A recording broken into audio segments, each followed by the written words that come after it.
Hey, what is up, y'all? Welcome in, welcome in. Today we are gonna do a little bit of deck diving into Marvel CDB and just kind of check out what the current environment is, what people are coming up with, and see how we feel about it. This is not the video I teased in the what I've been kind of cooking up in the lab recently. It involves a lot of play testing and what have you, and so it's just gonna take some time for that. But I'm excited for it. I'm also excited for this. I wanted to just, take it easy, hang out with you guys, come in here and see what we got cooking in Marvel Champions. So, when you come onto Marvel CDB, I typically just jump right into like the deck lists tab up here. But if you look at the homepage, right, you see what kind of decks are going on, and you see, your if you use Marvel CDB, you see a lot of the usual names here of like people who make great stuff. Like we got right Web Warrior Fanatics in here, the Doctor. I don't know if it's 00, Doctor U, Doctor O. I don't know. I wouldn't know, but there's whatever Drew. I'm not sure. Is it Drew? Maybe the guy's name is Drew. Anyway, always has awesome decks. There's I don't. I mean, all these names are awesome since you're posting on Marvel CDB, but Andy R is always cooking up stuff. Um, you got Boom Guy, Daring Lime, Boom Guy again with the popular decks here. That's awesome. So yeah, cool.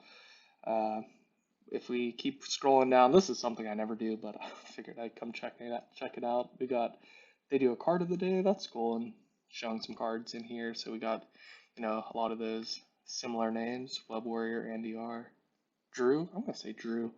Um, uh, cool. Yeah, solo Marvel champions. Nice. That's cool. Team Canada Hockey. Yeah, once you're in here, you see all these names, and you're like, you feel like you know these people because you're either watching them produce content or you just see them making decks all the time. So let's take a look at these popular decks, what we're looking at here. So if we come into the deck lists, what do we got going on right now? So if we're searching by popularity, some of our most common things here. I'm interested in this War Machine Shield supply chain. I saw on Marvel CDB recently, and a lot of times the way I pick like just decks that I want to play or like a hero is I'll come in here and I'll see if something seems interesting. But something I saw on Reddit recently was it looks like War Machine is becoming difficult to find, which is unfortunate and odd because, like I personally love War Machine. He would be in my, like probably, I don't know if he'd be in my top 10 heroes, but he would definitely be shouted out if I made that video.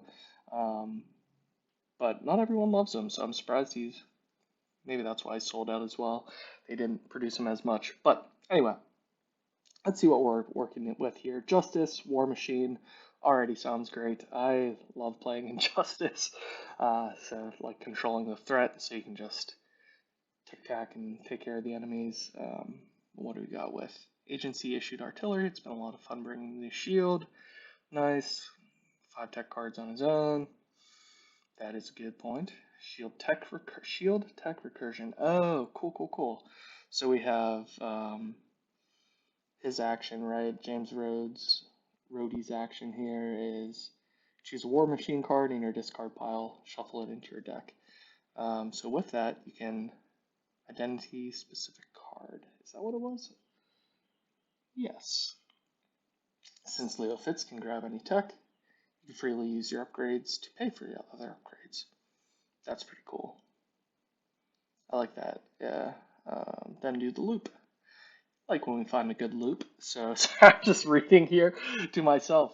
So yeah. So this is using Leo Fitz, Jenna Simmons stuff with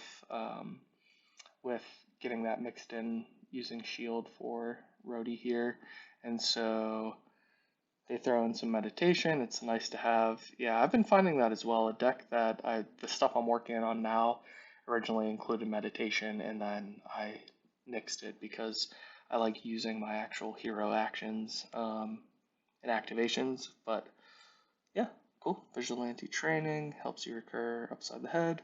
Yeah, so this looks like a solid deck here. I like the sideboard stuff. That is cool. I see those in a lot of decks. A lot of good feedback on this. Yeah, that's cool. I'm glad this is popular right now because it's getting people playing War Machine. I bet a lot of us haven't played him in a long time. So, cool beans. I like it. Good stuff. So, one thing that I wanted to check out as well here. So, that was supply chain. Let's take a look.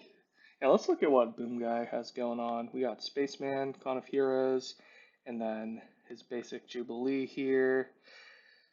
What else are we working with? We'll take those ones from Mr. Boom Guy.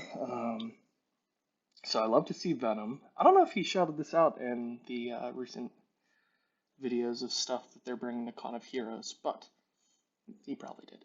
This is part of my Con of Heroes 2025 deck collection.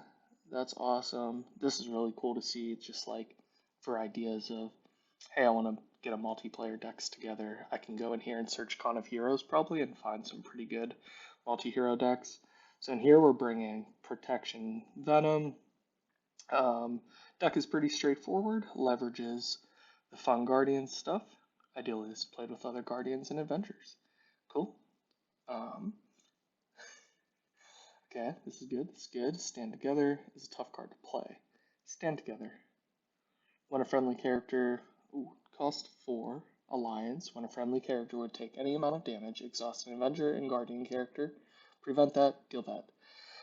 Okay, it's expensive, requires Guardian and Avenger characters, and has prevent, deal back enough damage to make the trouble worth it. Venom can generate a resource to help pay for it, which can help. He also has Guardian. Cool, Shake It Off. And Groot. Oh yeah, I love Shake It Off, right? It's a... No, I'm definitely thinking of the one where you take a damage. Never mind, that's the Justice card and confuse the character. Shake It Off is after a Guardian character takes any amount of damage, give that character tough. Ooh, so yeah, Groot combined really well. Just Groot hanging out there, Hanger Bay. Nice, nice, nice. I like the ideas here. It's cool. Get the art going on, adding pictures, adding the probably comic text. Let's see, Jocasta. Okay, yeah, we'll see what we're going here. 43 cards. That's funny. Yeah, I'm sure Boom Guy liked that. That's good. But yeah, so we got a 43 card deck in here. You know, putting together some cool stuff. I hate this. That's cool. It seems like something that would be, a fun way to play Venom in a group thing. We got his basic deck here for Jubilee. We have, yeah, just all full basic. We love to see that. So, cool. I like this. This deck is defeated Expert Venom, Expert, oh yeah, Expert all the stuff. Nice. So, yeah, cool, cool, cool, cool. This is good stuff, man. Idea. Thanks to yes, all these folks for testing it. That'd be cool. If anyone ever has a deck that they want to test, send that to me. I know this video is probably not exciting right now because I'm just sitting here reading, but yeah, I like the stuff he has going on here. So the main idea, lean into her signature events, which are really strong. Yeah, they sure are real strong. Love to see it.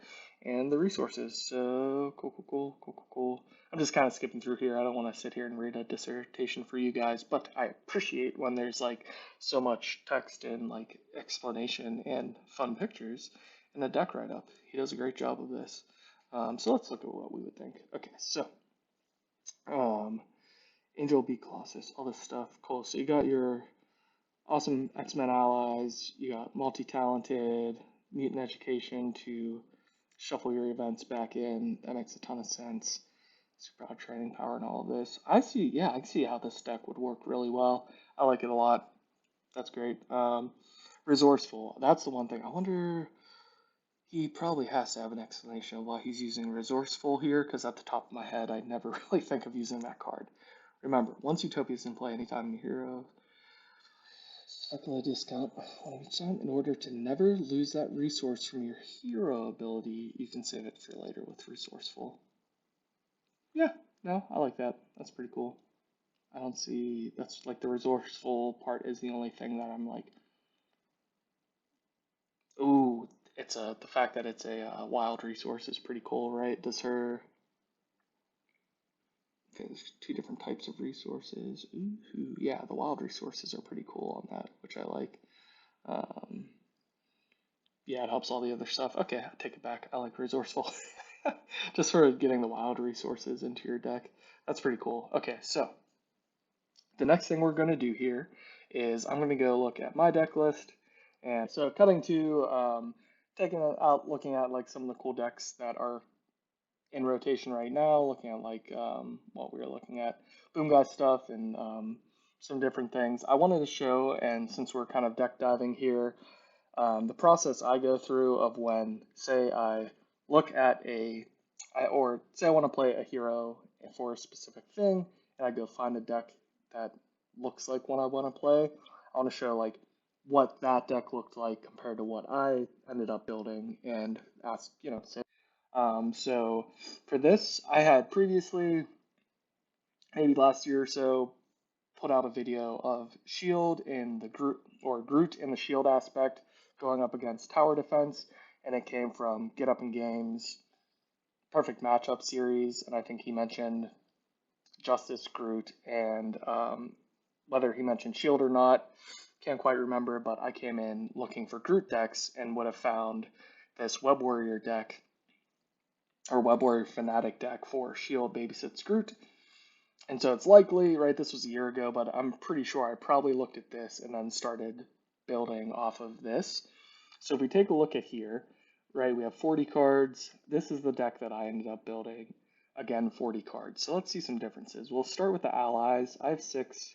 He has 5. So what's different here? I probably cut out Dum Dum Dugan. Yeah, because I just never end up using him. I don't find now a year later, my like gameplay and my deck navigation is probably a little more advanced. But at the time, I was like, I don't need to worry about 5-cost allies. So let's see, Agent 13. I added Mockingbird, right? So Mockingbird's coming in and adding some stuns for us. And I added Spider Woman, I think. I wonder, let's see, Spider Woman. Yeah, because I'm using Think Fast, I added Spider Woman. She's also a shield card. She's a ally that I don't feel like I don't use as much anymore, or if I've ever really used outside of this deck. I'll have to go watch that video and see if I actually included her in the actual gameplay. But let's see. So that's why I changed here. Took out Dum Dum and then added Mockingbird and Spider Woman. And then let's see, 17 events, 16. So he has one less. So he had 3 global logistics, 3 homelands. I did 2 global logistics, 3 homelands. So took out global, which, yeah, that makes sense for me because global logistics is awesome. It's a really good card, but when I'm like scrying the encounter deck, it just like it kills a lot of time for me because I overthink it and I think too much about and then inevitably I'll always forget something. I'm like, oh, I forgot that something was going to happen. I was going to deck out, and then it always blows up my plans. And so I don't know. Incredible card for, sorry, for probably a more savvy player. So anyway, I took out that and I added 2 Think Fasts, right? So that's where the numbers come in here. Think Fast, awesome card, right? So you're getting confuses on the villains. So I like status effects. So that's Mockingbird, Think Fast. It's hard to put together a Justice Guardian deck in general without adding Think Fast. And so let's see if we look at resources. What does he have there? Same resources, supports 10, 9. I probably took out. Yeah, the same thing except for Mansion. And so we have, why did I take out Mansion? That's again another one that's a cost thing for me. It could be tough. Mansion's great and people love playing it and doesn't quite fit my game style because I don't know, it's so good if you get it early on, but that just never happens for me. So yeah, I probably took out Mansion to just make room for other things that I like. And then we look at the upgrades. I have Def Focus as my only addition here, and yeah, Under Surveillance. Okay. Yeah, so Under Surveillance one of my favorite cards, but like I really like it Injustice, but I took it out of my deck probably again to make the room for stuff I wanted to add. And I figure in this deck you're doing so much thwarting with your allies and with Homeland intervention that I probably just didn't need under surveillance. So that was the thought process looking at that as we look at these. But anyway, to not make a hour-long video here, we'll keep it at 17 minutes or so. I just wanted to take a look at that on a Friday with you, talk about deck building. Let me know what kind of decks you like to build, and definitely thank you for joining. Please go subscribe and like below. I appreciate you joining. All right, we'll talk to you later.